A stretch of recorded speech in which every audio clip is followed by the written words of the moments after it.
Я представитель сейчас военной компании. Наверное, слышали, ЧВК «Вагнер» называется. У вас есть кто-нибудь, кто может вас десятки срока отсюда из дома вытащить? Я вас живыми забираю. Но не всегда живыми возвращаю. In September of 2022, a video began circulating online of a man named Yevgeny Prigozhin at a prison in Russia, speaking to inmates and offering them the chance to fight in Ukraine. Кто нам нужен? Нам нужны только штурмовики. Yevgeny Prigozhin was an acquaintance of Vladimir Putin's from St. Petersburg in the 1990s. He's close to Vladimir Putin. He actually got his start focusing more on catering businesses and restaurants, earning himself the nickname Putin's chef. In the beginning, he stayed in the shadows. He rarely appeared. He was named by some Western officials as being in charge of Wagner Group, but the Kremlin kept it very hush-hush. They didn't want it to be known that this group really existed. They denied knowing anything about it. Wagner is nothing like what Americans might understand as a private military company. Wagner are mercenaries for hire. They massacre and rape civilians, they exploit and loot natural resources, and they carry it off, much of this back to the Kremlin. The significance of this video is it immediately ties Prigozhin to the Wagner Group. He's always denied any involvement, but here you have him on camera describing Wagner as his group and describing what they're doing. It was a way of planting the flag and saying, I'm in charge here, I've got permission to do whatever I'd like. Те, кто приезжает и в первый день говорит, куда-то я не туда попал, что делаем отметку дезертир, и после этого следует расстрел. That is, in fact, the function of the coming out story, to convince us that that is the only story that there is to know. This is a business story at the end of the day. This is a story about the exchange of billions and billions of dollars for large-scale weapon platforms, for train and equip missions, for oil and gas exploitation. What we're really seeing here is a very strange organization that doesn't look at all like your classic private military company. In fact, it's probably better to call it a state-backed paramilitary cartel.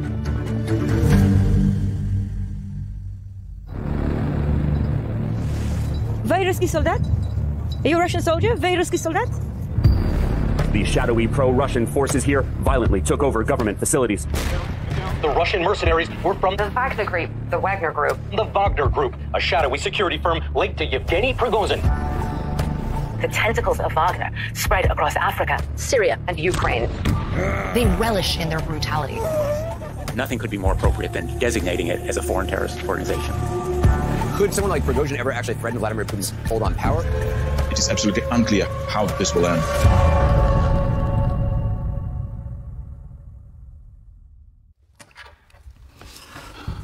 Это жетон мой. My name is Marat Gabidulin. I am former Wagner fighters. Группа Вагнера первоначально была создана как инструмент нетрадиционной войны для того, чтобы соблюдать условия правдоподобного отрицания. Затем посредством нескольких перерождений, трансформаций. In the 10 years since its founding, the Wagner Group has evolved from a small guns-for-hire operation into a sprawling network of businesses that has been active on 4 continents. This is setting up a broader network of infrastructure where Wagner could potentially surge presence in response to a given opportunity or threat. And also, it creates the opportunity to sort of lily pad their influence from one country to another. Wagner currently has approximately 50,000 personnel deployed to Ukraine, including 10,000 contractors and 40,000 convicts. President Putin wants Russia to be a great power again.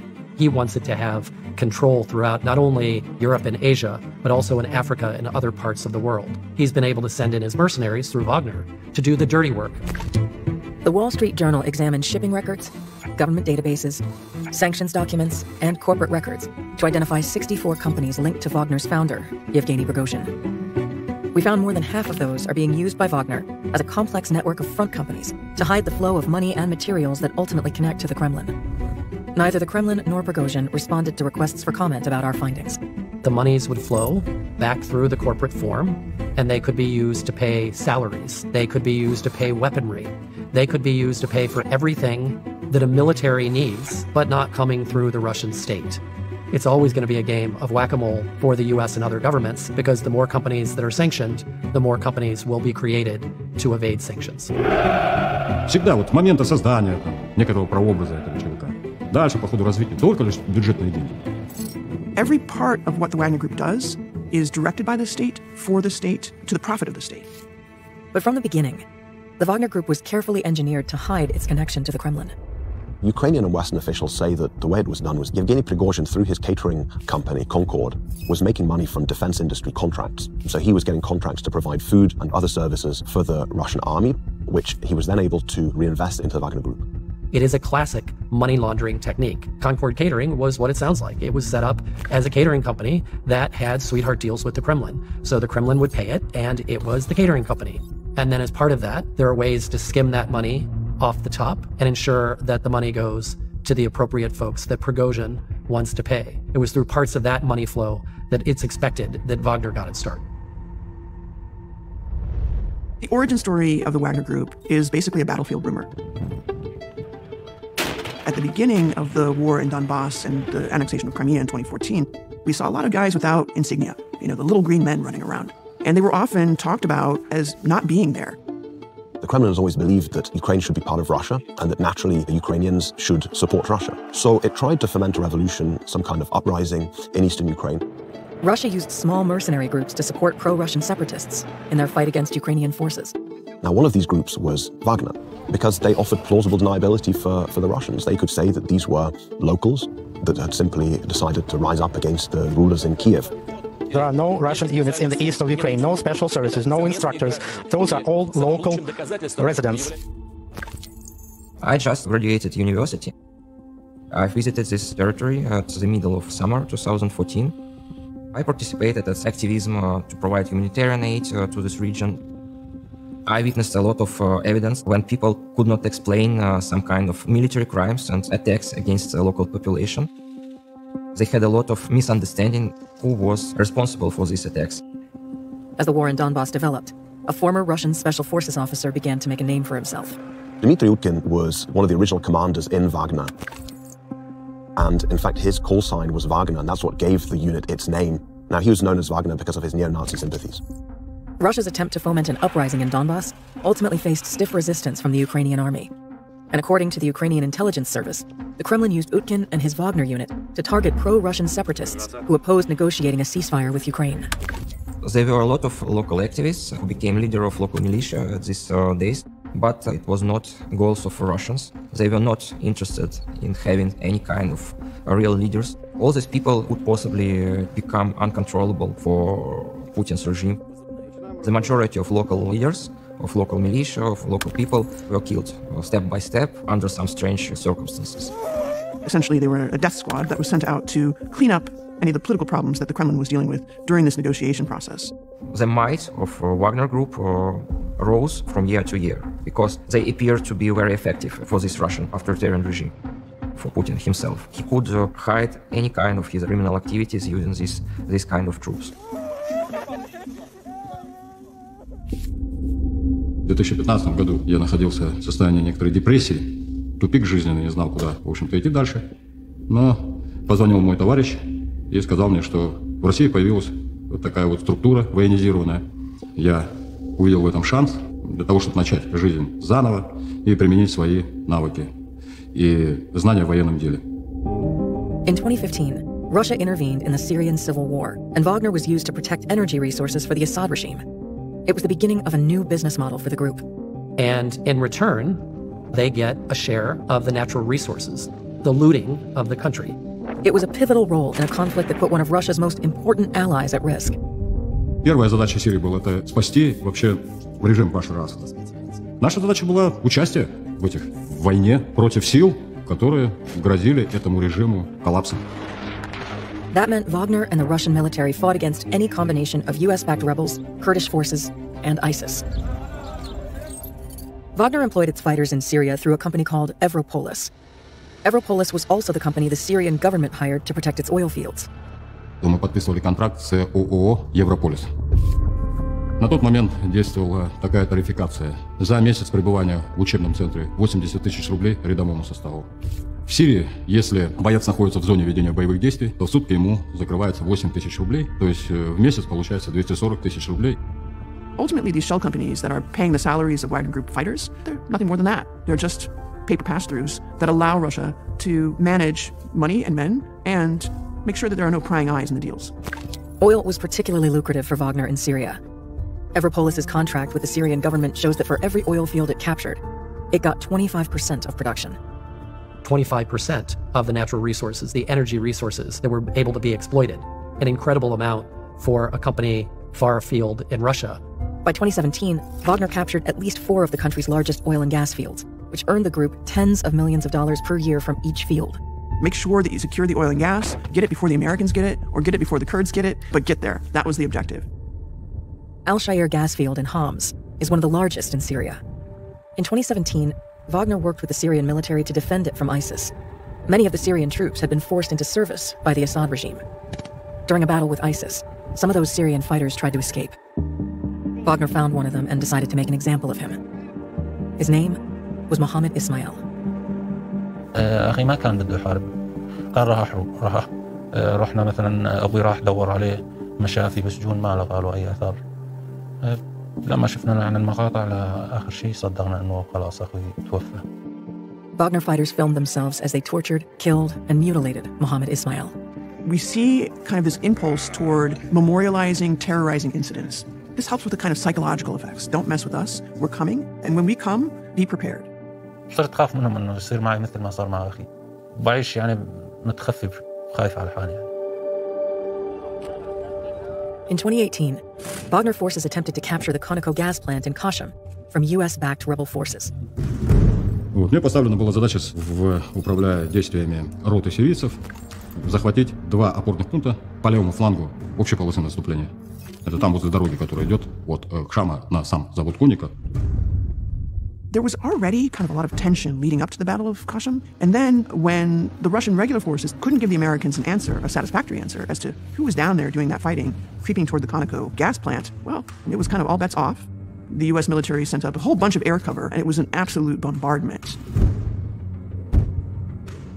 Все, мы уже там практически спасали жизни свои. Просто не думали ни о какой уже войне. Просто отходили, понесли колоссальные потери.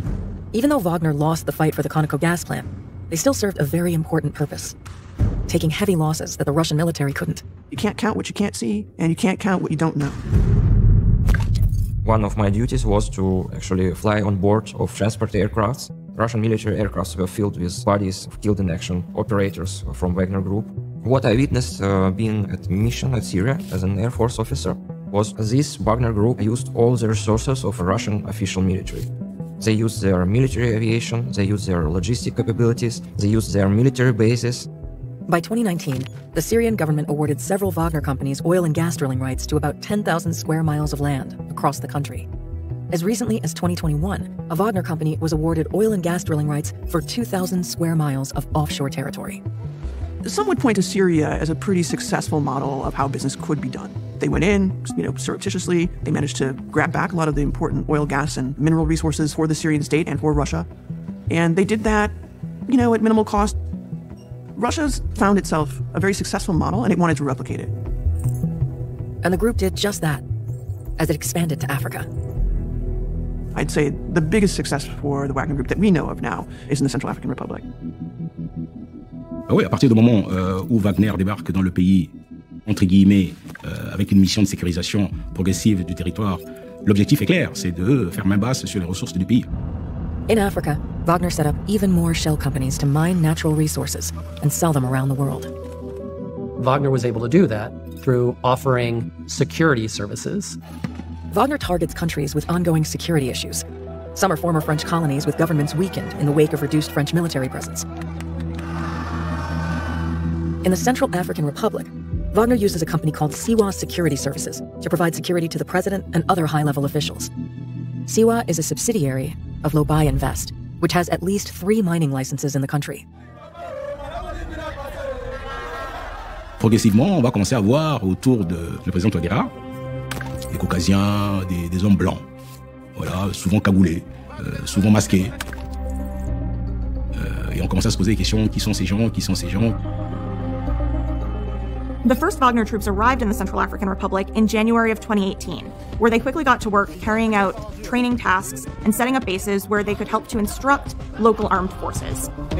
Et on a présenté effectivement la situation comme étant le seul moyen pour contenir l'avancée des rebelles et essayer de faciliter le recouvrement total du territoire centrafricain.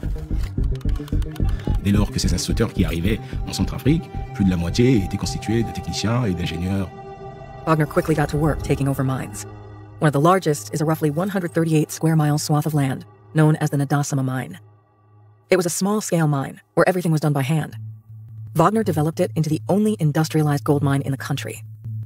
I'm a lawyer for Axmin, a company based in Central African Republic that is listed in Toronto Exchange. Axmin was granted the Ndasima mining license back in 2010. Unfortunately, in 2013, a civil war broke out. So obviously, as a company, we weren't able to go into exploration. Rebel groups like the Union for Peace, known as UPC, took control of the Ndasima mine for the next several years, until Wagner forces took over around 2017. J'ai été pris en otage avec ma famille par le mouvement Union pour la paix en Centrafrique, l'UPC, un mouvement politico-militaire qui combattait le gouvernement. J'ai été désigné comme interprète personnel de Darassa, qui est le chef de l'UPC. Wagner venait avec du cash qu'il distribuait aux combattants et à Darassa. Et en contrepartie, Wagner contrôlait les mines. In 2019, we received a document from the government saying that our permit was cancelled. 2 months later, we received information that, in fact, Midas, which in fact was run by Wagner, was awarded our license in Ndasima. Midas Resources is a Wagner company created for mining in the Central African Republic. The journal was unable to find any prior mining history for Midas. In a 2011 report, Axmin projected Ndasima could produce more than 1.4 million ounces of gold over about 8 years. That's nearly $3 billion worth at today's prices. Today, the government has no way of knowing what's going on in the field because it has become off-limit for the government since Wagner took over. Satellite imagery analyzed by the Wall Street Journal further confirms Wagner's presence at the mine. This December 2022 image shows a Mi-8 or Mi-17 helicopter, the same kind of choppers Wagner uses elsewhere in Africa. Here, a type of armored vehicle military analysts call a Wagner wagon is identifiable by its roof-mounted extra tire and its pointed front end. These customized combat trucks were also used by Wagner forces in Syria and Libya. Satellite images show the expansion and industrialization of the mine. On the right, we can see heavy machinery. We're able to actually see some dump trucks and diggers in the imagery that have been expanding these open pit mines. On the left, we can see the expansion of facilities and 2 processing lines. Together, these developments show the country's first industrialized gold mine, built by Wagner. We're not naive about the situation. It's highly unlikely that we would get it back. As Wagner-linked companies took control of mines, its fighters killed anyone in their path. One such incident occurred in 2021 in the village of Boyo, about 100 miles south of the Ndasima mine. Les alliés de Wagner sont venus avec des armes et massacré mes cousins dans le village à Boyo. The Muslim community there was targeted because Wagner forces and their allies believed them to be helping the UPC rebels who previously controlled the mine. Pour eux, tout ce qui est musulman ou soit Peul est quasiment affilié à l'UPC. Donc, qu'est-ce qu'ils viennent, ils le font, et justement pour prendre aussi les bétails. Moi, particulièrement, j'ai perdu 6 membres de ma famille. The Boyo massacre was documented in a 2022 report to the UN Human Rights Council, which detailed the brutal assault on civilians there. The Boyo massacre is one small example of atrocities Wagner has committed across the continent. At the same time, Wagner-backed companies continue to spring up across Africa in different sectors of the economy, particularly in the Central African Republic. Il y a toute une nébuleuse en termes de business qui s'est progressivement mis en place et on verra que bon, ils s'installent essentiellement dans les zones minières, exploitation d'or, exploitation de diamants et du bois. An overall playbook is step 1. Enter into a military technical agreement with country X, Central African Republic, Mali. You get the helicopters, you get the guys who fly the helicopters. You get the jet fighters, you get the guys who fly those jet fighters. You get the infantry fighting vehicles, you get the guys who drive them. That's the playbook. But then there's a second layer. We see this narrative of Russia coming in as a friend and a helper repeated in various types of propaganda and disinformation, ranging from Soviet art-style billboards in cities in the Central African Republic, and even getting down to the level of creating children's cartoons. La violence engendre toujours que la violence. Et l'agression n'entraîne que de la destruction et du malheur. We will make sure that the story that you're trying to sell to your electorate is the one that's sold on social media. Officials. Some people are just saddened by what's happening in the country. Things are getting worse and worse. The country has become a sort of rock state with the Wagner calling all the shots on behalf of the government. Wagner, c'est le désastre. Quand je parle de désastre, le mot est faible. Je ne suis pas du tout fier du fait que le Mali, un grand pays comme le Burkina, puisse faire le choix d'aider le tapis rouge à Wagner. Les conséquences sont beaucoup plus profondes et puis le peuple souffre. Et il devrait regarder ça de près avant de faire le moindre choix. US and European security officials told the journal that Wagner is also trying to expand to Burkina Faso, Chad, and Ivory Coast. Every weapon that goes into Africa is money. Every bit of gold that comes out of Africa is money. That money services a lot of different needs. It has been all along a sanctions management strategy, insulating Russia from what would inevitably come if it ever crossed the line into Ukraine. After backing Wagner through its massive expansion in Africa, Russia called the group back for the urgent need of the state, a full-scale war on Ukraine. Wagner would soon outshine the Russian military on the battlefield. It's expected that the money that Wagner, Prigozhin, and their front companies are reaping throughout Africa, hundreds of millions of dollars a year, much of that is expected to go back to Russia, some into Prigozhin's pockets, but much of it for the war effort in Ukraine. The initial invasion on February the 24th was carried out by the Russian military. They fired missiles, they sent in warplanes, and then they sent in armored columns. And they very much thought that this was a war that would last for a few days. У нас були дані про те, що декілька сотень осіб з числа приватної військової компанії будуть намагатися захопити адміністративні будівлі в місті Києві, в тому числі приватної військової компанії Вагнера, так званої. We know that there was money flowing outward from the Kremlin to Prigozhin and his companies. We know that some of that money was funneled into Wagner. The Wall Street Journal reviewed contracts between the Russian government and 25 companies tied to Prigozhin, likely only a small portion of the total. Collectively, these companies won more than $5 billion in contracts between 2014 and 2023, with a notable spike in the amount in the year after the war began.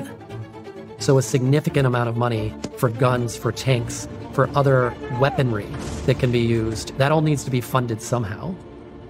As Moscow's plan to take Kyiv failed, Russian troops and Wagner fighters were stuck in towns on the outskirts of the city. One example that we have of how the Wagner group was active around Kiev is from the village of Motrizhin. According to prosecutors and according to the Ukrainian soldiers, Wagner group was brought in as an interrogation and torture team. Коли це все почалося, то це було дуже раптово. Ніхто не думав, що російські війська так швидко дійдуть до Мотижина і зайдуть в нього. Це було лячно. На одній з вулиць, де проживала сім'я Литвиненка, виїхали підрозділи як Збройних сил Російської Федерації, а також підрозділ Сил спеціальних операцій приватної військової компанії «Вагнер». Вони обстрілювали хаотично будинки. Ми вже почали сюди добігати, вони почали стріляти. Стріляли вони вон звідти, зелений забор. As the Litvinenkos ran from the indiscriminate fire, their daughter was shot. Mykola pleaded with the Russians to save her. They were taken to a Russian base at a nearby farmhouse. Але ми питалися спасти і не спасли її, вона загинула. З слідством встановлено, що саме представники приватної військової компанії здійснили вбивство пані Литвиненко.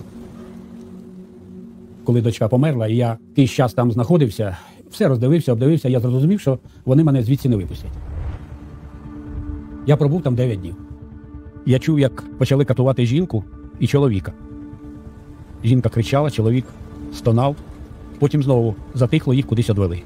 Через якийсь час, вже пройшов час, я почав аналізувати, що це була Ольга Петрівна, наша голова. Була закопана наша голова села зі своєю сім'єю, з чоловіком і її сином.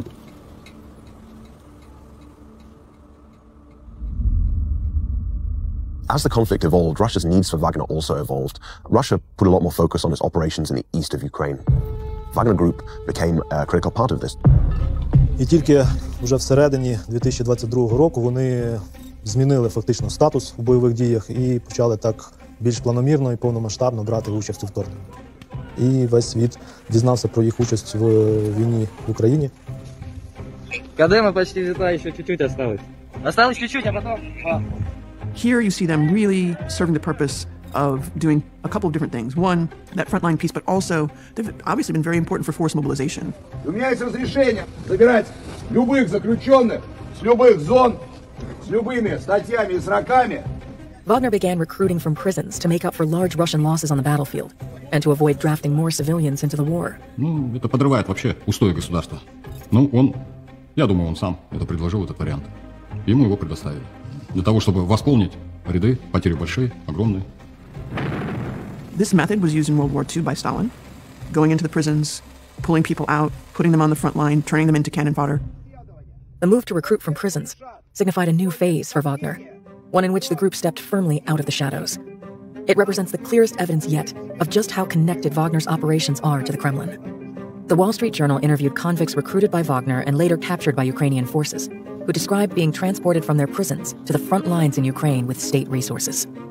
На самолете мы прилетели с Тюмени в Ростов. Там нас переодели, как бы позывные. Social media videos gathered and verified by the Journal show dozens of trucks with federal prison markings arriving at commercial airports and military airfields across the country. At the airport in Penza, Russia, these trucks can be seen driving onto the tarmac. Men who appear to be prisoners unload from the trucks near several airplanes, at least one of which is registered to the Russian Air Force. Условия работы следующие. Полгода воюете, через полгода получаете помилование. Пока ты служил, ты заработал, ты в конце концов получишь. Нам, видите, объясните, что мы не можем там при себе держать наличные. Поэтому хрен вам то, что да. Сидите там, влюбитесь. В Африке и в Сирии навыки и опыт, они востребованы. В Украине совершенно другого рода война. Там очень часто твоя личная профессиональная подготовка не имеет значения. У меня просто была одна цель. Быстрее этих полгода пролетело и все. The fact that Prigozhin can recruit in prisons demonstrates the level of power that he achieved. I think you can likely expect to see an expansion for Wagner of its contracts and ties within Russia, so long as it's perceived to be successful. Нести без боеприпасов потери в Бахмуте. Бесполезные и неоправданные. By May of 2023, the man who started out 10 years ago as Putin's chef was openly attacking Russia's Ministry of Defense and its top commander in Ukraine. Acts that would send most to prison. У нас нехватка боеприпасов 70%! Шойгу! Герасимов! Где боеприпасы? Посмотрите на них! Если он не предпринят каких-то решительных мер для того, чтобы обзавестись таким прочным статусом, не стать такой заметной политической фигурой, какой-то альянс не создать для себя, опору, его просто сметут, растопчут. We should expect the Wagner Group to continually change according to Russia's fortunes when it comes to arms, guns, gas, oil, and gold. I think it's likely that in the future you won't have any contracts with the Wagner Group publicly in any jurisdiction outside of Russia or its close allies. We may see a new name. Could be anything. Could be Tchaikovsky Group. We don't know. At this point in time, Wagner activity is confirmed on at least 4 continents. It's not only about Africa. It's also about Latin America. It's not just that Russia is spreading its influence in these countries, but Russia is further destabilizing some of the areas where global security is at its weakest.